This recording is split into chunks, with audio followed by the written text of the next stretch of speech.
नमस्कार, मैं हूं आपके साथ कविता थपलियाल। आप देख रहे हैं हमारी खास पेशकश मॉनसून अपडेट। अगस्त में कम बारिश ने चिंता बढ़ा दी है। खरीफ फसलों पर संकट के बादल हैं, लेकिन क्या सितंबर में मॉनसून में रिकवरी की उम्मीद है?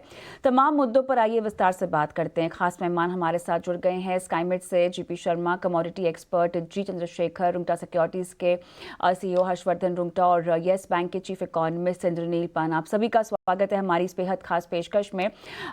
जीपी सर, आपके पास आऊंगी सबसे पहले, क्योंकि जो अनुमान सामने आते हुए दिखाई दे रहे हैं वो क्लियरली ये कह रहे हैं कि अगस्त में इनफैक्ट अगर हम सालों की बात करें तो 122 साल में पहली बार इतनी कम बारिश होती हुई हमने देखी है अगस्त में, और अब तक लगभग 37% कम बारिश हुई है। और आने वाले महीने यानी सितंबर में भी एक तरह से सूखे जैसे हालात उत्पन्न होने की भी संभावनाएं हैं। आपकी रीडिंग क्या कहती है? अल नीनो का जो प्रकोप है वो क्या पूरी तरह से एक्टिव हो चुका है? क्या कहेंगे आप? कविता, अल नीनो का प्रकोप बकायदा अपने चरम सीमा पर है और आगे ऐसा ही रहेगा।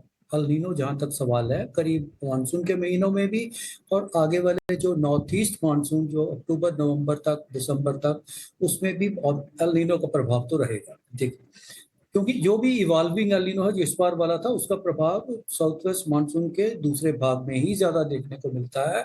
और हमने बार बार अपनी फोरकास्ट में भी ऐसा कहा था और दोहराया भी था कि दूसरा हाफ चिंताजनक होगा, दूसरे हाफ में इसका असर ज्यादा देखने को मिलेगा। अगस्त तो आज तक का, जैसे आप बता रहे हैं कि 36% कम वर्षा पिछले 100 सालों से ज्यादा। एक बार 1899 में एक बार 40% वर्षा कम हुई है। उसके बाद से अभी का ये समय है जब वर्षा सबसे कम हुई है।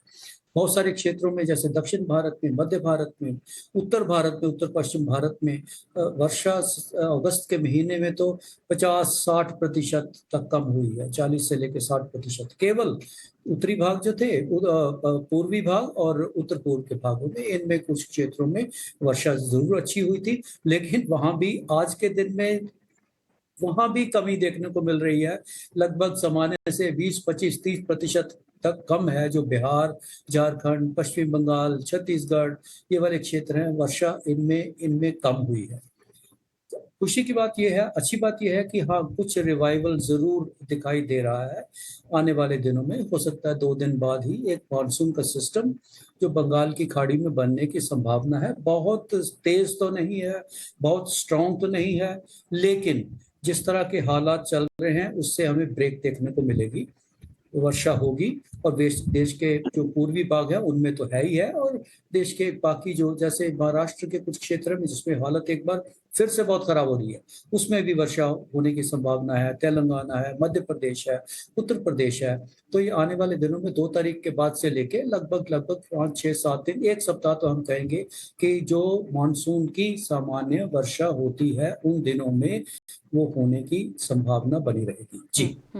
लेकिन जीपी सर, सवाल यहाँ पर यह है, क्योंकि आप ये आंकड़े हमें दे रहे हैं, तो आपसे ही अगला सवाल करूंगी कि ये जो बारिश आप बता रहे हैं सितंबर के महीने में लगभग जो 7 दिन होने वाली है, वो कितनी पर्याप्त है? क्योंकि अब तक जो आंकड़े सामने आ रहे हैं वो क्लियरली ये कहते हैं कि 1 जून से लेकर अब तक 31 अगस्त तक हम देख रहे हैं कि 10% कमी है बारिश की। लेकिन इसके अलावा अगर हम केवल अगस्त के महीने की देखें तो मध्य भारत में लगभग 47% कम, दक्षिण भारत में लगभग 60% कम बारिश हुई है।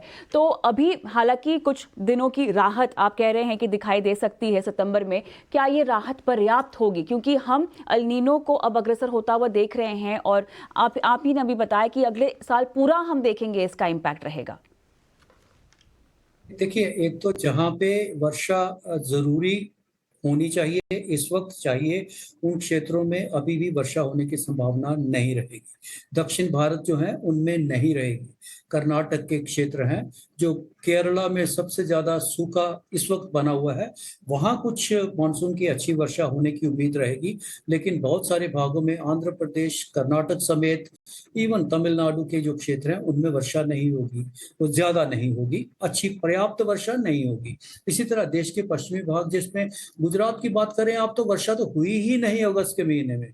ऐसा ही राजस्थान में भी हुआ है। जितना जितना सरप्लस था उनका, चाहे शुरू में आप साइक्लोन बिपरजॉय की वजह से कहिए या अच्छा स्पेल जो मानसून का जुलाई में रहा उसकी वजह से कहिए, जितना उसका सरप्लस था वो धीरे धीरे सब कंज्यूम हो रहा है और नेगेटिव की तरह जा रहा है। पूर्वी राजस्थान में तो माइनस हो गया एक बार फिर से, मराठवाड़ा, मध्य महाराष्ट्र सारे क्षेत्र एक बार फिर से माइनस में, गुजरात माइनस में चला गया है।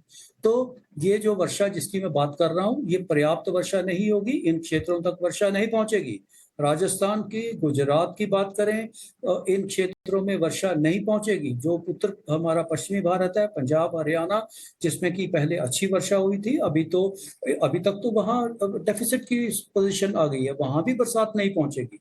केवल जो उत्तरी पूर्वी भाग हैं और साथ में जो मध्यवर्ती भाग जिसका मैंने जिक्र अभी किया कि मध्य प्रदेश, तेलंगाना और महाराष्ट्र के कुछ क्षेत्र, इनमें 5, 6, 7 दिन तक वर्षा होने की संभावना जरूर बनी रहेगी। थोड़ा सुधार इन क्षेत्रों में जरूर होगा, बिहार, झारखंड समेत पश्चिमी बंगाल, उड़ीसा, छत्तीसगढ़ में। बाकी जो पश्चिमी भाग, उत्तर पश्चिमी भाग और दक्षिणी भाग है उसमें इसके आसार ऐसे नहीं बन रहे। जी भी सर ये बताएं कि फिर सूखा होने की संभावना इससे नकारा नहीं जा सकता? बिल्कुल, हमने अपने लेख में लिखा भी है स्काईमेट में कि अभी तक देखिए 10% का आंकड़ा जब छू लेता है कोई मानसून तो उसी को ही सूखा कहा जाता है, उसको ही ड्राउट कहा जाता है। और आज के दिन में 10% की कमी है मानसून में। और सितंबर के महीने में देखिए अल नीनो का प्रभाव तो बकायदा बना रहेगा। केवल सिल्वर लाइनिंग ये है कि आईओडी, जिसका शुरू में कुछ एजेंसी जिक्र कर रही थी कि उसके बनने की संभावना है और उसके चलते इसलिए अल नीनो का प्रभाव नहीं होगा, वो सब तो झूठा हो गया, वो तो देखने को मिल गया। हाँ, अभी आज के दिन में बात करें, चाहे देर आए दुरुस्त आए, आईओडी में कुछ सुधार जरूर हो रहा है। It is always a tussle होता है आईओडी का और एल नीनो का। एल नीनो हमेशा ज्यादा पावरफुल रहता है आईओडी के मुकाबले। तो आईओडी में सुधार जरूर होगा, उसी के चलते ही हमें कुछ शायद वर्षा देखने को जरूर मिलेगी।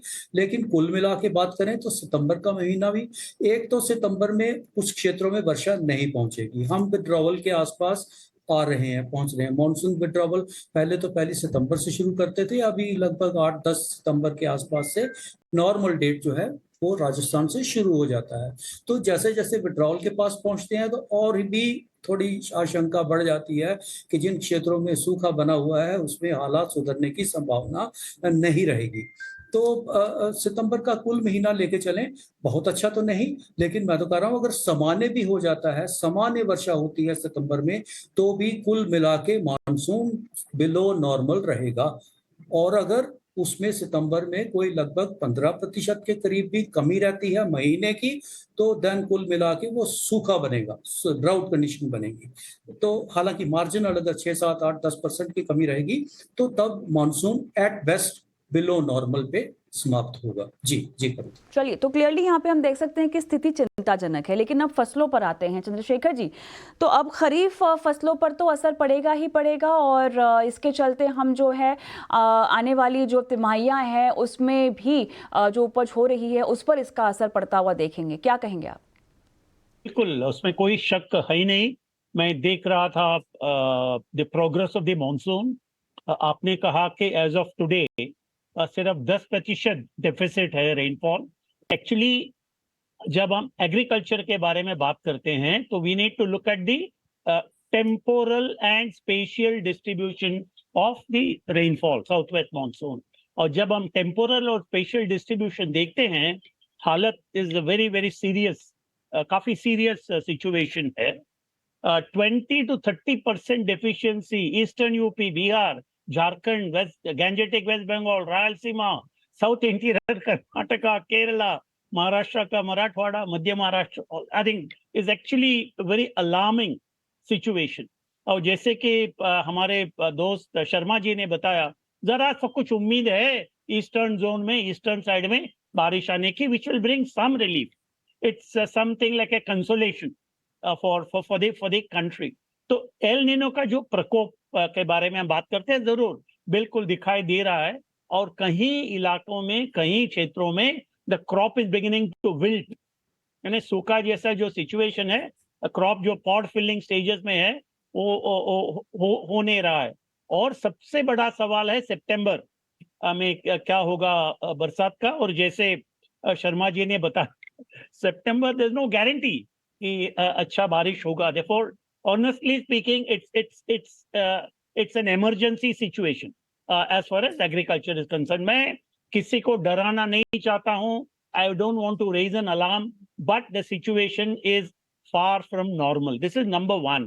Number two, what is also important is कि जब ड्राउट का अनाउंसमेंट होता है सरकार से, ऐसा नहीं है कि देश भर सूखा पड़ना चाहिए. It doesn't work that way. There are some specific regions which are drought prone और वहां काफी कम बरसात हुआ है, एंड आगे सितंबर में बरसात होने का जो चांस है वो भी काफी कम है. तो या इस क्षेत्र को मैं मानता हूं वी शुड डायरेक्टली सरकार को अनाउंस करना चाहिए that these are drought hit areas, और उसके सामने जो भी whatever contingency plan and other action that they need to take steps. अभी हम खास करके क्रॉप्स के बारे में बात करेंगे. मैं देख रहा हूं क्लियरली चावल का उत्पादन तो जरूर कम होगा, लक्ष्य से जरूर कम होगा. पिछले साल भी सरकार के जो आंकड़े हैं क्या था 1100 लाख टन, वो मेरे अनुमान में ओवर एस्टिमेशन था, कम से कम 10% ओवर एस्टिमेशन. तो यानी कि 100 मिलियन टन का आसपास इज अ प्रोडक्शन.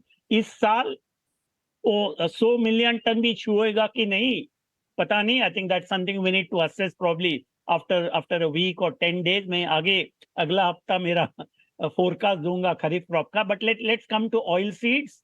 पल्सेस का जो एरिया है कम से कम 11 लाख हेक्टेयर कम है अभी भी, और ऑयल सीड में 2 लाख हेक्टेयर कम है. कोर्स ग्रेन्स वैसे अनचेंज, पिछले साल के मुकाबले इस साल वही एरिया है. तो इस एक रिलीफ जो है एकरेज हम कंपेयर करेंगे तो पिछले साल के मुकाबले इस साल चावल का एरिया 16 लाख हेक्टेयर ज्यादा है. मगर हम जानते हैं कि खरीफ सीजन में चावल का जो एरिया है 5 ईयर एवरेज है 40 मिलियन हेक्टेयर, यानी कि 400 लाख हेक्टेयर. और 400 लाख हेक्टेयर छूने के लिए अभी भी टाइम है, मगर वो प्लांटिंग विंडो तो कब का बंद हो चुका है. तो मगर आगे कल एक रिपोर्ट आएगा एग्रीकल्चर मिनिस्टर का, हमें देखना पड़ेगा. एग्रीकल्चर मिनिस्ट्री का अगला हफ्ता भी शायद एक अपडेटेड प्रोग्रेस आएगा. तो काफी चिंताजनक है. हार्वेस्ट में बड़ा रिस्क है, sharp fall in harvest size जी. और I think this is it. जी इंद्रनील जी आपके पास आऊंगी, क्योंकि अब यहाँ पर महंगाई को लेकर चिंताएं साफ तौर से बढ़ गई हैं, और ऐसे में जितने भी टारगेट्स आरबीआई ने रखे थे, ऐसा नहीं कि इन फैक्टर्स को कंसिडर नहीं किया गया है, बिल्कुल किया गया है. लेकिन अब क्या इस तरह के प्रेडिक्शन, इस तरह के अनुमान आरबीआई की भी चिंता बढ़ाते हैं, और कहीं ना कहीं जो कि हमें लग ही रहा था कि एक और बार ब्याज दरें जो हैं वो बढ़ाई जा सकती हैं, क्योंकि केवल घरेलू ट्रिगर्स की बात नहीं है, हमें अंतर्राष्ट्रीय बाजार के ट्रिगर्स को भी देखना होगा. इंद्रनील जी क्या लगता है, आरबीआई की चिंताएं जो हैं वो बढ़ती हुई दिखाई दे रही हैं, खासतौर से महंगाई के फ्रंट पर? प्रीवियस स्पीकर्स जो हैं बेसिकली क्लियर अंडरस्टैंडिंग दिए हैं कि मॉनसून खराब है, उसके लिए एग्रीकल्चरल क्रॉप्स अफेक्ट हो सकते हैं. मैं एक और बात बताना चाहूंगा जो इमीडिएटली विजिबल नहीं है, डिस्कशन में नहीं है. वो है कि वाटर लेवल रिजर्वर लेवल्स जो है वो पिछले साल से अबाउट 79% है, और 10 ईयर लॉन्ग पीरियड एवरेज के हिसाब से अबाउट 94% है. तो उस हिसाब से देखा जाए तो अगर 79% और सितंबर में रेन्स नहीं होते हैं और विड्रॉल्स चालू हो जाते हैं 8-9 सितंबर तक, तो रिजर्वर लेवल्स अगर नीचे रहता है तो उसका असर रबी क्रॉप्स के ऊपर भी आएंगे. अभी तक हमारा डिस्कशन खाली सीमित है खरीफ क्रॉप्स के ऊपर. इमीडिएट सिचुएशन जो है फूड ग्रेन्स के ऊपर, ग्लोबल फूड प्राइसेस बढ़ना चालू हुआ है. Definitely FAO index of rice उसका वो ऊपर जा रहे हैं, लेकिन हमारा डोमेस्टिक प्राइस कंडीशंस जो है वो मोर और लेस साइडवेज है, थोड़ा स्टेडी है. मंथ ऑन मंथ इंक्रीज दिख रहे हैं नो डाउट, लेकिन अलार्मिंग नहीं है so far as cereals and pulses are concerned. Secondly जो इन्फ्लेशन सरप्राइज हमको दिखे थे वो मेनली वेजिटेबल्स का था. Vegetables tomato prices 175% month on month increase हुआ था और जुलाई में. अगस्त में वो एब्सोल्युटली न्यूट्रलाइज हो गया. थोड़ा अनियंस का असर अभी है, लेकिन अनियंस काफी मात्रा में गवर्नमेंट ने अनियंस रिलीज किया है मार्केट में. 40% एक्सपोर्ट ड्यूटी लगाए हैं. तो सप्लाई साइड मेजर्स जो है गवर्नमेंट का वो काफी असरदार रहेगा डोमेस्टिक फूड इन्फ्लेशन कंट्रोल करने के लिए. और on top of that government ने रिसेंटली एलपीजी प्राइसेस में घटौती अनाउंस किए हैं और both for Ujjwala scheme people और नॉन उज्ज्वला स्कीम पीपल. तो उसका हमारा जितना कैलकुलेशन है वो 23 to 25 बेसिस पॉइंट्स का रिडक्शन सितंबर महीने से for the rest of the period LPG के अकाउंट में हेडलाइन इन्फ्लेशन में कम होता दिखेगा. तो इमीडिएटली मेरा कंसर्न इन्फ्लेशन पे नहीं है. कंसर्न इन्फ्लेशन पे नहीं है बोलना गलत होगा, लेकिन जो बैंड है आरबीआई का 2 to 6% उस हिसाब से कंसर्न नहीं है. 6% के नीचे सितंबर तक ही इन्फ्लेशन आ जाना चाहिए, बोथ वेजिटेबल प्राइसेस और एलपीजी प्राइस रिडक्शन को कंसिडर करते हुए. ऑलराइट हर्ष, अब तमाम बातों को ध्यान में रखते हुए क्या ये उम्मीद करनी चाहिए कि आपके कर्ज की ईएमआई और साथ ही आपके फिक्स डिपॉजिट पर ब्याज दर बढ़ेगी? देखिए कविता, जो हम पूरा सिनेरियो समझ रहे हैं, आपने जो पैनल पे जिनको बुलाया है उन्होंने बहुत सुंदरता से सारे पहलू बताए हैं. तो एक चीज समझना जरूरी है कि आरबीआई कब आरबीआई अपने दर बढ़ाएगा. सो दैट इज वो एक कंसिडरिंग फैक्टर है. अब इन्फ्लेशन के जो नंबर्स जुलाई के हैं वो करीबन 7.4% के आसपास था, विच वाज जो आरबीआई के कंफर्ट लेवल के बहुत ज्यादा ऊपर है. लेकिन जैसे मेरे को पैनलिस्ट ने भी अभी बताया कि इन्फ्लेशन को कंट्रोल, अगर हमारे अगस्त के नंबर्स जो सितंबर में आएंगे, अगर वो 6% के आसपास आ जाते हैं तो आरबीआई कंफर्ट लेवल में आ गया. और उसकी उम्मीद है, जिस हिसाब से समझाया गया है कि भाई हमारे चांसेस है कि इन्फ्लेशन कम हो. अगर इन्फ्लेशन कम होता है तो आरबीआई से हम एक्सपेक्ट कर सकते हैं कि वो दरें नहीं बढ़ाएंगी. अब ये इंपॉर्टेंट चीज है कि क्योंकि ग्रोथ और इन्फ्लेशन दोनों का बैलेंस रख के चलना है. अभी जिस इकोनॉमिकल कंडीशन में हम हैं उसमें ये है कि आरबीआई का फोकस और गवर्नमेंट का फोकस ग्रोथ की तरफ है. अगर आरबीआई इंटरेस्ट रेट बढ़ाती है, और ऑब्वियसली सो अगर इन्फ्लेशन कंट्रोल में नहीं आएगा तो उन्हें बढ़ाना ही पड़ेगा. लेकिन अगर इन्फ्लेशन कंट्रोल में आता है तो मुझे नहीं लगता कि इंटरेस्ट रेट बढ़ाने की कोई जरूरत पड़ेगी इमीडिएटली, अनलेस कोई और सरप्राइज फैक्टर्स आगे जाके आते हैं. लेकिन जीपी सर, अब यहाँ पर क्योंकि हम एल नीनो पर थोड़ा सा और फोकस करना चाहते हैं, क्योंकि जितनी भी अभी तक रीडिंग समझ में आ रही है वो ये कह रहा है कि अब से शुरू होकर लगभग 1 साल हम इसका इम्पैक्ट देखेंगे. और क्योंकि हम महंगाई की बात कर रहे हैं, ब्याज दरों की बात कर रहे हैं, तो केवल मानसून तक ही बात नहीं होगी. आने वाली तिमाहियों में भी किस तरह से एल नीनो का इम्पैक्ट हम पर भारी पड़ेगा, इसका भी एक करना होगा हमें मंथन विश्लेषण. तो बताइए, अगर हम ये कह रहे हैं कि 1 साल तक एल नीनो का असर दिखाई दे सकता है तो इसका मतलब क्या है? देखिए कविता, अल नीनो का ये एक नॉर्मल साइकिल है. ये मार्च के महीने में, फरवरी मार्च में थोड़ा शुरू होके मानसून के दिनों में रहता है और पीक हमेशा अक्टूबर नवंबर दिसंबर के आसपास इसका पीक होता है, जिसको फॉल ऑफ द ईयर कहते हैं. और उसके बाद नेक्स्ट ईयर जो अगला साल होता है, फरवरी मार्च के बाद से इसमें कमी आनी शुरू हो जाती है. 9 से 12 महीने तक का साइकिल रहता है और ये एक नॉर्मल ऐसा ट्रेंड है. ज्यादातर ऐसे होता है, जो अभी भी इस बार भी ऐसे ही देखने को मिलता है. कहने का मतलब ये है कि जो अल नीनो का असर है हमें आगे रबी सीजन में भी देखने को मिलेगा. हमारा जो पोस्ट मानसून सीजन या नॉर्थ ईस्ट मानसून सीजन कहें और उसके बाद जो विंटर सीजन, सर्दी का मौसम कहें, उनमें दोनों में देखने को मिलेगा अल नीनो का इम्पैक्ट. अल नीनो जो है, जो नॉर्थ ईस्ट मानसून देश के दक्षिण भारत के लिए बहुत इंपॉर्टेंट है, बहुत ही जरूरी है, बहुत महत्व रखता है. जो भी देश के दक्षिणी भाग 20 डिग्री नीचे से नीचे है, चाहे कर्नाटक, केरल, तमिलनाडु, आंध्र प्रदेश, इन सब की बात करें, उनके लिए बहुत मायने रखता है. तो पर अच्छी बात यह है कि अल नीनो का जो रिकॉर्ड बताते हैं, उसका नॉर्थ ईस्ट मानसून में इतना एडवर्स इम्पैक्ट देखने को नहीं मिलता. सामान्य वर्षा हम एक्सपेक्ट कर सकते हैं. अल नीनो के चलते दक्षिण भारत में जो नॉर्थ ईस्ट मानसून का जो दौर है अक्टूबर से दिसंबर तक बहुत ज्यादा उसको पनिश नहीं करता है, ऐसा देखने को मिला है।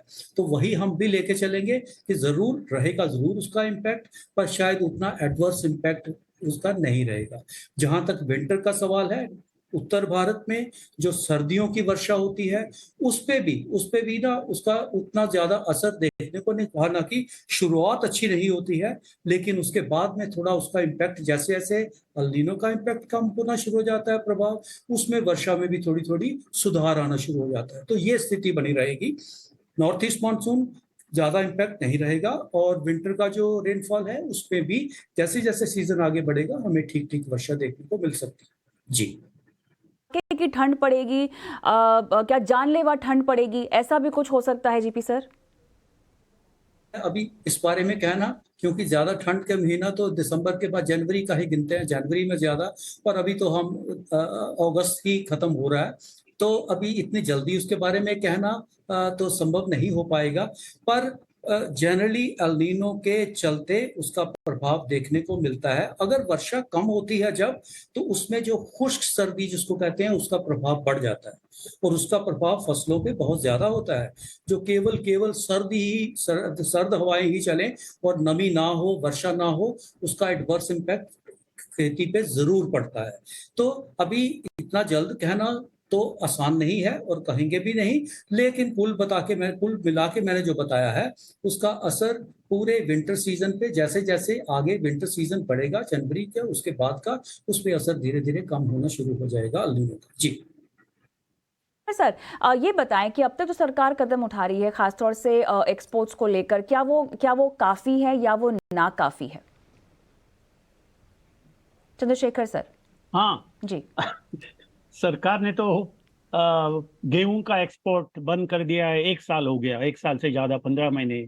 चावल का एक्सपोर्ट बंद कर दिया है, और प्याज का एक्सपोर्ट बंद हो चुका है। चीनी का एक्सपोर्ट सस्पेंडेड है, ज्यादा होगा नहीं। और पल्सेस का जो इंपोर्ट है वो मार्च 24 तक खुला है। तुअर, अरहर, उड़द और मसूर जो भी है। रिफाइंड एडिबल ऑयल इंपोर्ट पर ड्यूटी घटा दिया है। तो सरकार जितना भी कदम उनका पास पॉलिसी इंटरवेंशंस के इंस्ट्रूमेंट्स है, सब उन्होंने वापर लिया है। इससे ज्यादा वो क्या कर पाएंगे मुझे पता नहीं, मगर अभी लगातार सरकार के ओर से चेतावनी भी आ रही है जमाखोरों के सामने वगैरह। बट मेरा अनुमान है there is a genuine fundamental supply shortage in our economy. वो गेहूं हो, चावल हो, दलहन हो, तिलहन हो, सरकार के जो उत्पादन के आंकड़े हैं पिछले 2 साल से, मैं मानता हूं दे आर ओवर एस्टिमेटेड। और उस भरोसे में हम रहेंगे तो सरकार के जो पॉलिसी इंटरवेंशंस में भी विलंब हो सकता है। For I think we need more scientific assessment of our crop, our harvest size, और सरकार को काफी प्रोएक्टिवली डिसीजन लेना पड़ेगा अबाउट मार्केट इंटरवेंशन। आपके पास आऊंगी, समय लगभग खत्म हो गया है, लेकिन अब आने वाली तिमाहियों में हमारे घरेलू ट्रिगर्स का इम्पैक्ट डालेंगे, या आपको लगता है कि अंतर्राष्ट्रीय सूरत हाल जो हमें दिखाई दे रही है वो भी कुछ खास नहीं है, वो भी हमें विवश कर सकती है ब्याज दरें बढ़ाने की ओर सोचने के लिए कम से कम? इंद्रनील जी। ओके, मेरे ख्याल से आरबीआई रिपो रेट अभी नहीं बढ़ाएंगे। हाँ, जरूर ये है कि हमारा जैक्सन होल का जो उम्मीद था कि जैक्सन होल में आके पावेल काफी डविश बोलेंगे, वो भी हुआ नहीं है। लेकिन आरबीआई का अगर हिसाब हम ले तो मैं जैसे बताया कि इन्फ्लेशन 6% के नीचे आ जाएंगे तो आरबीआई के पास चांस नहीं होगा शायद कि इंटरेस्ट रेट बढ़ाए। लेकिन आरबीआई डेफिनेटली इन्फ्लेशन ट्रेजेक्टरी देख रहे हैं और उस हिसाब से लिक्विडिटी भी टाइटन कर रहे हैं जी। क्लियरली डर है कि एक्सेस लिक्विडिटी से कमोडिटी प्राइस इन्फ्लेशन और एसेट प्राइस इन्फ्लेशन आ सकते हैं। बिल्कुल। लेकिन आरबीआई रेट कट भी नहीं करने वाले हैं, इन्फ्लेशन नीचे आएंगे तो भी। बिल्कुल, इस पर नजर रहेगी। हर्ष, समय मेरे पास खत्म हो गया है, 30 सेकंड्स का समय है। पोर्टफोलियो में थोड़ा सा रीबैलेंस करने की जरूरत है क्या? जी नहीं कविता, मैं नहीं चाहूंगा कि अभी कोई भी चीज को ओवर एस्टिमेट करके आरबीआई क्या कदम लेगा वो सोच के आज की तारीख से हम कुछ इंटरेस्ट रेट प्ले करें। बहुत सिंपल है, सरकार अपनी तरफ की पूरी कोशिश करे इन्फ्लेशन कंट्रोल करने की। आरबीआई का मकसद है इन्फ्लेशन के नंबर्स को देखते हुए रेट्स पे ध्यान रखें and plus at the same time growth को इम्पैक्ट ना करे। सो मुझे नहीं लगता कि इमीडिएटली एट दिस जंक्शन कोई भी इन्वेस्टर को कोई पैनिक करके कोई भी अपने पोर्टफोलियो में बदलाव करने की जरूरत है। चलिए, तो ये है मानसून का सूरत हाल। देखना होगा कि बाजार अब इसको कैसे पचाता है और किस तरह से आगे बाजार की दशा और दिशा तय होती है। बहरहाल आप सभी का बहुत बहुत धन्यवाद इस खास पेशकश में शिरकत करके दर्शकों का मार्गदर्शन करने के लिए, और मुझे भी इजाजत दें। नमस्कार।